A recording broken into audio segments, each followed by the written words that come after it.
ವೀಕ್ಷಕರೇ ನಮಸ್ಕಾರ. ನಮ್ಮ ಮಸ್ತ್ ಸುದ್ದಿ ಚಾನಲ್ಗೆ ಸ್ವಾಗತ. ಬಿಗ್ ಬಾಸ್ ಕನ್ನಡ ಸೀಸನ್ 11 ಕಲ್ಕಿ ಕಾಪಿನ ಸಿಕ್ತು ಬಿಗ್ ಹಿಂಟ್. ಇದರ ಬಗ್ಗೆ ಸಂಪೂರ್ಣವಾದ ಮಾಹಿತಿಯನ್ನು ತಿಳಿದುಕೊಳ್ಳೋಣ. ನೀವಿನ್ನೂ ನಮ್ಮ ಚಾನಲನ್ನು ಸಬ್ಸ್ಕ್ರೈಬ್ ಮಾಡಿಲ್ಲ ಅಂದರೆ ಮಿಸ್ ಮಾಡಬೇಡಿ. ಬಿಗ್ ಬಾಸ್ ಕನ್ನಡ ಸೀಸನ್ 11ಗೆ ಕ್ಷಣಗಣನೆ ಆರಂಭವಾಗಿದೆ.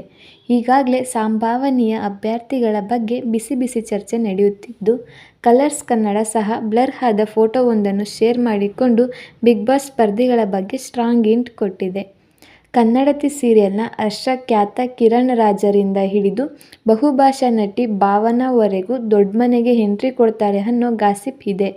ಸ್ಪರ್ಧಿಗಳ ಬಗ್ಗೆ ಅದೆಷ್ಟು ಕ್ಯೂರಿಯಾಸಿಟಿ ಹುಟ್ಕೊಂಡಿದೆಯೋ ಅಷ್ಟೇ ಕುತೂಹಲಕ್ಕೆ ಕಾರಣವಾಗಿರೋದು ಈ ಬಾರಿಯ ಸ್ವರ್ಗ ನರಕ ಥೀಮ್. ಆದರೆ ಈ ಥೀಮ್ ಕಾಪಿ ಮಾಡಲಾಗಿದೆಯಂತೆ ಅಂತಾನೂ ಹೇಳ್ತಿದ್ದಾರೆ. ಬಿಗ್ ಬಾಸ್ 11ರ ನಿರೂಪಣೆಯನ್ನು ಸುದೀಪ್ ಮಾಡ್ತಿಲ್ವಂತೆ, ರಿಷಬ್ ಶೆಟ್ಟಿ ಮಾಡ್ತಾರಂತೆ ಅನ್ನೋ ವಿಚಾರ ಕಿಚ್ಚನ ಫ್ಯಾನ್ಸ್ ನಿದ್ದೆಗೆಡಿಸಿತ್ತು. ಆದರೆ ಈ ಎಲ್ಲ ಗೊಂದಲಕ್ಕೆ ಬ್ರೇಕ್ ಬಿದ್ದಿದೆ. ಈ ಸಾರಿಯೂ ಕಳೆದ 10 ಸೀಸನ್ಗಳಂತೆ ಬಿಗ್ ಬಾಸ್ ಎಂಬ ರಿಯಾಲಿಟಿ ಶೋಗೆ ಕಿಚ್ಚನೇ ಸಾರಥಿ ಅನ್ನೋದು ಕನ್ಫರ್ಮ್ ಆಗಿದೆ. ಆದರೆ ಈಗಾಗಲೇ ರಿವೀಲ್ ಮಾಡಿರೋ ಹಾಗೆ ಸ್ವರ್ಗ ನರಕ ಅನ್ನೋ ಥೀಮ್ನಲ್ಲಿ ಈ ಬಾರಿಯೂ ಬಿಗ್ ಬಾಸ್ ನಡೆಯುತ್ತಂತೆ. ಹೀಗಾಗಿ ಈ ಥೀಮ್ ಹೇಗಿರಲಿದೆ, ಯಾವೆಲ್ಲ ಟಾಸ್ಕ್ ಇರಲಿದೆ ಅನ್ನೋ ಕುತೂಹಲ ಬಿಗ್ ಬಾಸ್ ಪ್ರೇಮಿಗಳಲ್ಲಿ ಮತ್ತಷ್ಟು ಹೆಚ್ಚಿದೆ.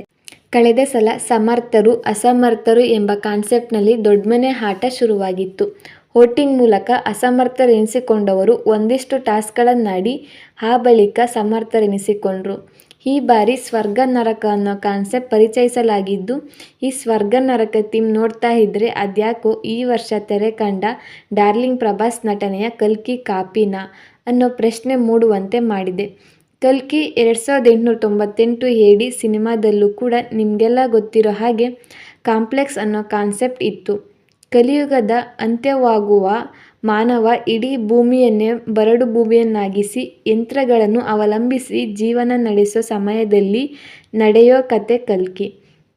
ಕಾಂಪ್ಲೆಕ್ಸ್ ಅನ್ನೋ ಸ್ಥಳದಲ್ಲಿ ವಾಸಿಸೋಕೆ ಬೇಕಾದ ಎಲ್ಲ ಸೌಲಭ್ಯವೂ ಇರುತ್ತೆ. ಅದೊಂಥರ ಅರಮನೆ. ಅಲ್ಲಿದ್ದವರ ಪಾಲಿಗೆ ಕಲಿಯುಗದ ಸ್ವರ್ಗ. ಆದರೆ ಕಾಂಪ್ಲೆಕ್ಸ್ ಹೊರಗಿನ ಪ್ರದೇಶ ಸಂಪೂರ್ಣ ಬರಡು ಭೂಮಿ. ಕುಡಿಯೋದಕ್ಕೂ ಹನಿ ನೀರು ಇರೋದಿಲ್ಲ. ಭೂಮಿ ಮೇಲೆ ವಾಸಿಸೋ ಜನ ಕಾಂಪ್ಲೆಕ್ಸ್ಗೆ ಹೋಗಬೇಕು ಅಂತ ಓಡಾಡ್ತಿರ್ತಾರೆ. ಅದಕ್ಕೆ ಈ ಜಾಗ ನರಕ, ಕಾಂಪ್ಲೆಕ್ಸ್ ಸ್ವರ್ಗ. ಸಿನಿಮಾದಲ್ಲಿ ನಟ ಪ್ರಭಾಸ್ ಕೂಡ ಭೂಮಿಯಲ್ಲಿ ಇತರರಂತೆ ವಾಸಿಸ್ತಿದ್ದು ಕಾಂಪ್ಲೆಕ್ಸ್ ಹೋಗಲು ಅಗತ್ಯ ಹಣ ಸಂಪಾದಿಸುತ್ತಿರುತ್ತಾನೆ.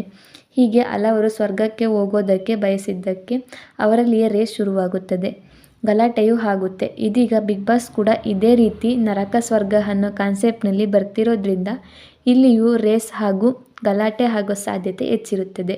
ವೀಕ್ಷಕರೇ, ಇದೇ ಥರ ಬಿಗ್ ಬಾಸ್ನ ಎಲ್ಲ ಅಪ್ಡೇಟ್ಗಾಗಿ ನಮ್ಮ ಮಸ್ತ್ ಸುದ್ದಿ ಚಾನಲನ್ನು ಸಬ್ಸ್ಕ್ರೈಬ್ ಮಾಡಿ.